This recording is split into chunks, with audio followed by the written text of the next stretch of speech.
I think as far as the true nature of reality, if we even understood 1/10 of 1% of the true nature of reality, I would say that would be an overestimation. We don't know what the fuck we are. We don't know why the fuck we're here. And we think there's some kind of invisible man in the sky. I mean, we're a bunch of cavemen who are worshiping the sun and fighting amongst each other. There are very few animals that kill their own kind. We're vicious, psychopathological beasts. And the only reason why I even bother to pay the slightest attention to this fucking world is because I love music. I love to write music and I want people to hear the music. Otherwise, this fucking world is an utter waste of time. It's a disgusting shithole.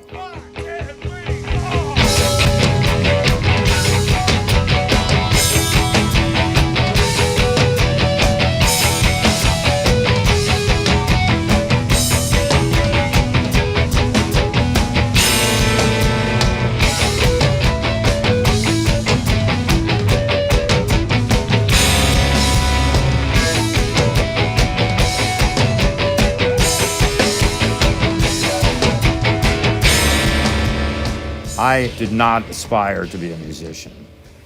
I didn't think of myself as a very good musician. I remember when I used to play the guitar in my living room and my mother would hear it, she thought that I was awful.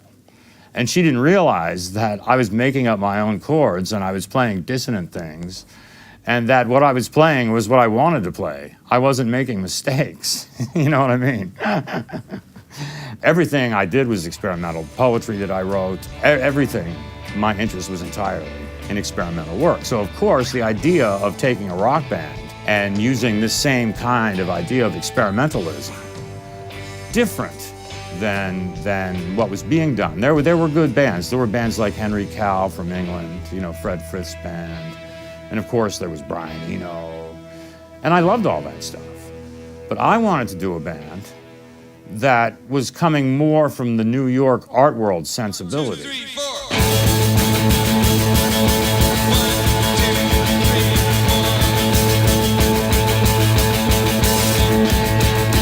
The art world had kind of fossilized. The old people completely dominated. Nothing new was allowed in.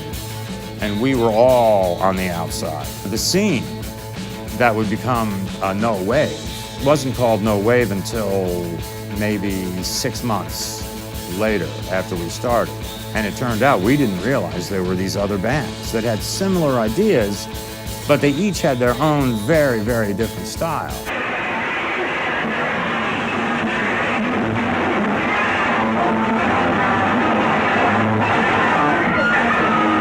What we were doing was really embraced by the young artists who had come to New York.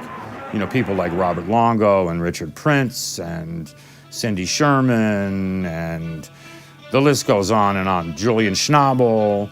I mean, they were all big fans. I mean, one reason why we were successful and some of the other bands were successful is because all these young artists were the ones who really liked us.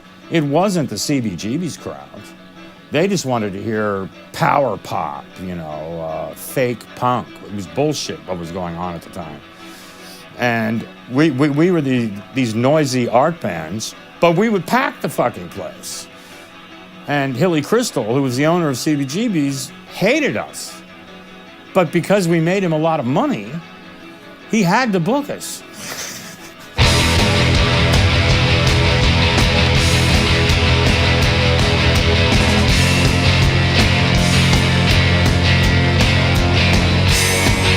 Many people ask me, you know, why I say I write my music for myself. The answer is incredibly simple, because if I'm not writing it for myself, then what the hell am I writing it for? I'm the only one who knows how it has to sound. I want to write it so I love it. And if I love it, then I know it's good. And that there will be people, even if they haven't heard me yet, who will someday hear me and hear this music. And I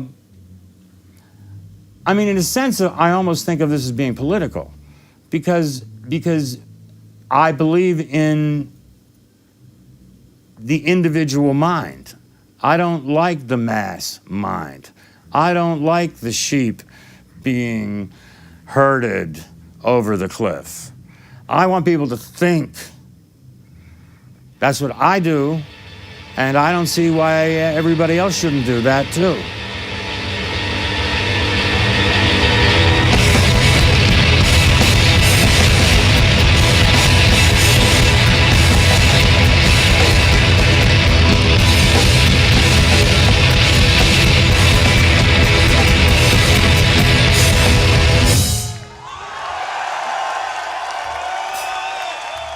I'm usually pretty depressed when I wake up every morning.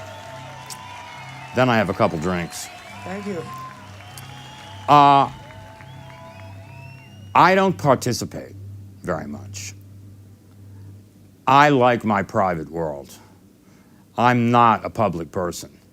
I'm not trying to expand my audience. I'm not trying to draw in people and seduce them, and get them to buy my records. And I'm trying to find the people that don't know that someone like me even exists.